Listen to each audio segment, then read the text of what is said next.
Os passos de Acais ressoavam suavemente pelos corredores do palácio, e cada som parecia marcar um momento importante.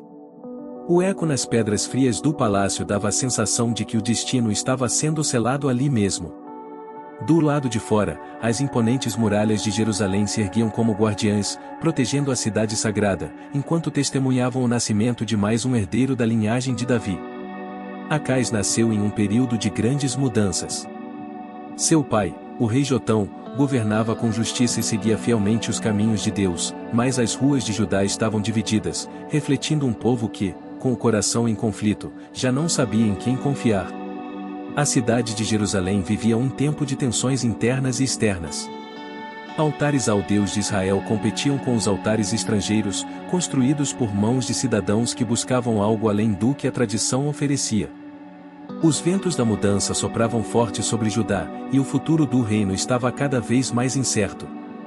A linhagem real de Davi continuava a dar à luz príncipes, mas o destino de cada um deles estava ligado não apenas à política ou ao reino, mas a escolhas espirituais que poderiam fazer toda a diferença. Acais cresceu em meio a histórias que falavam de seus ancestrais, e Davi, o pastor que se tornará o maior rei de Israel, Salomão, o homem mais sábio que já caminhou sobre a terra, e Ezequias, um rei ainda distante na linha do tempo, mas que um dia também deixaria sua marca na história. Mas entre essas histórias de grandeza e glória, também existiam sussurros sobre reis que, ao se afastarem de Deus, causaram tragédias que afetaram não apenas a nação, mas as gerações seguintes. Na verdade, o destino de Judá estava intimamente entrelaçado às escolhas dos seus governantes. A cada rei que surgia, uma nova chance para o povo se alinhar ao Senhor, mas também uma nova oportunidade de afastamento de sua vontade. Isso era claro nas histórias de reis que haviam levado Judá a momentos de grande decadência espiritual, e os anciãos do palácio se questionavam: Acais seguiria os passos de seu pai e manteria a nação fiel ao Deus de Israel, ou sucumbiria à tentação de buscar proteção nos ídolos e alianças com nações estrangeiras? O peso do futuro parecia ainda mais pesado nas costas de um jovem príncipe que mal compreendia a gravidade de seu reinado. Os corredores do palácio estavam repletos de conversas sobre seu futuro, mas o tempo tinha suas próprias exigências.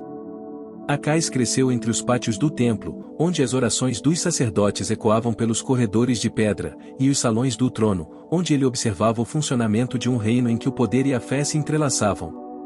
Mas mesmo naqueles momentos de aprendizado, ele sabia que o peso da coroa que um dia pisaria em sua cabeça não seria fácil de carregar. Enquanto isso, os ventos de guerra sopravam mais forte a cada dia. A ameaça de invasões era palpável. O reino de Israel, ao norte, e a poderosa Síria, estavam forjando uma aliança perigosa que ameaçava engolir Judá. A iminência de uma guerra não era mais uma possibilidade distante, mas uma realidade que já tomava forma. O reino de Israel, sob o comando do rei Peça, e a Síria, liderada pelo rei Rezim, tinham um único objetivo: destruir Judá e colocar em seu trono alguém que fosse mais favorável aos seus interesses. O futuro de Acais, agora jovem rei, estava sendo selado pelas escolhas que ele ainda não havia feito, mas que logo precisaria fazer. O momento de se tornar rei chegou mais rápido do que ele imaginava. Acais, que ainda se via como um príncipe, um jovem perdido entre a tradição e os desafios, se viu sentado no trono de Judá. A cerimônia foi rápida, sem comemorações. A coroa pesava mais do que ele esperava. O palácio, antes cheio de sons de seus passos jovens e sonhos imprecisos, agora parecia mais silencioso. A responsabilidade se impunha de maneira inegável sobre ele. Ele não teve tempo para digerir o que acontecia. O luto pela morte de seu pai, Jotão, ainda estava fresco no ar, e o peso do reino parecia esmagá-lo de todas as formas possíveis. Os inimigos já estavam à porta, e as notícias se espalhavam com a rapidez de um incêndio. Acais mal havia se acostumado com a ideia de ser rei, e já se via confrontado com ameaças externas e internas. Israel e a Síria haviam formado uma aliança contra Judá, e o cerco se aproximava. A cidade de Jerusalém se preparava para a batalha, mas Acais não se sentia pronto para liderar. Ele sabia que não era um guerreiro como seus ancestrais. Seu coração disparava de medo, e sua mente fervilhava com pensamentos contraditórios. Seu pai confiara sempre em Deus, mas Acais não sentia a mesma confiança. Ele já tinha visto o poder de exércitos estrangeiros, o brilho de impérios como o assírio, a força de deuses pagãos que muitos diziam ser invencíveis. Diante do caos iminente, Acais sabia que precisava agir, e precisava agir rápido.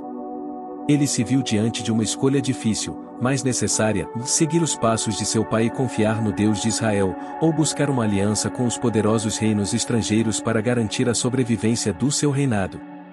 O tempo não esperava por sua decisão.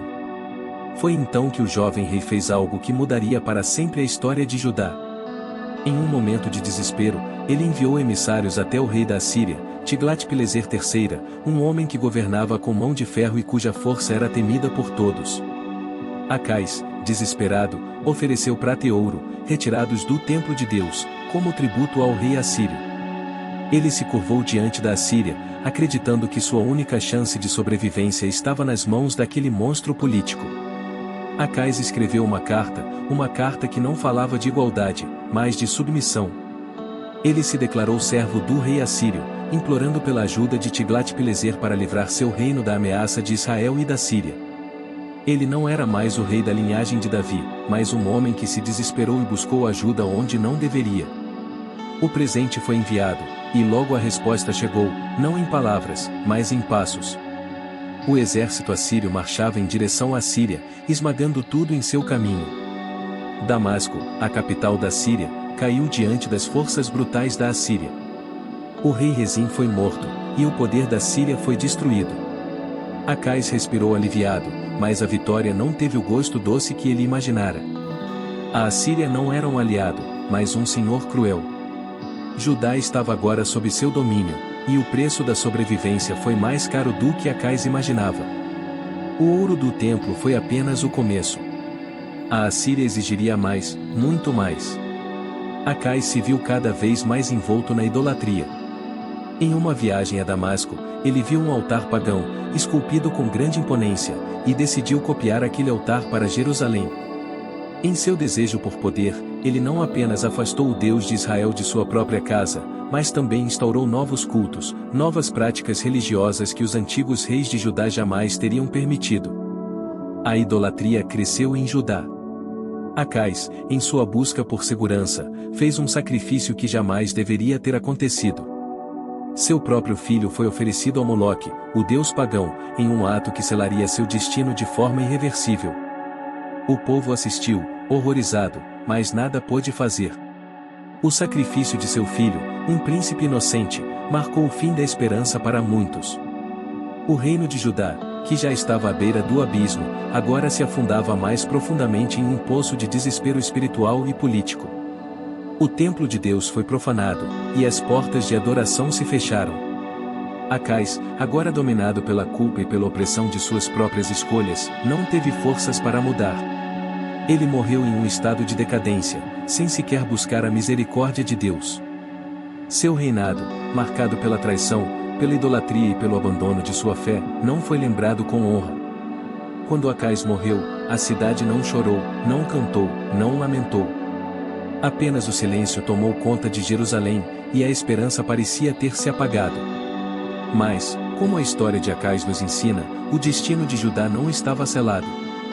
Seu filho Ezequias, o herdeiro, seria o escolhido para restaurar o que Acais destruíra. Ezequias reabriu as portas do templo, restaurou a verdadeira adoração ao Deus de Israel e buscou a redenção para Judá. Sua história, ao contrário da de seu pai, seria uma de esperança, recuperação e fé. A lição da história de Acais é clara. Nossas escolhas têm consequências, e aqueles que buscam poder onde não há vida, ou confiam em forças erradas, sempre acabarão se encontrando no caminho da destruição. Mas, como em todas as histórias de fé, sempre há um novo começo, sempre há uma chance de recomeçar. E é isso que faz toda a diferença. Antes de terminarmos, não se esqueça de curtir este vídeo, compartilhar com seus amigos e se inscrever no canal para continuar a acompanhar mais conteúdos edificantes. Até a próxima, e que Deus o abençoe poderosamente.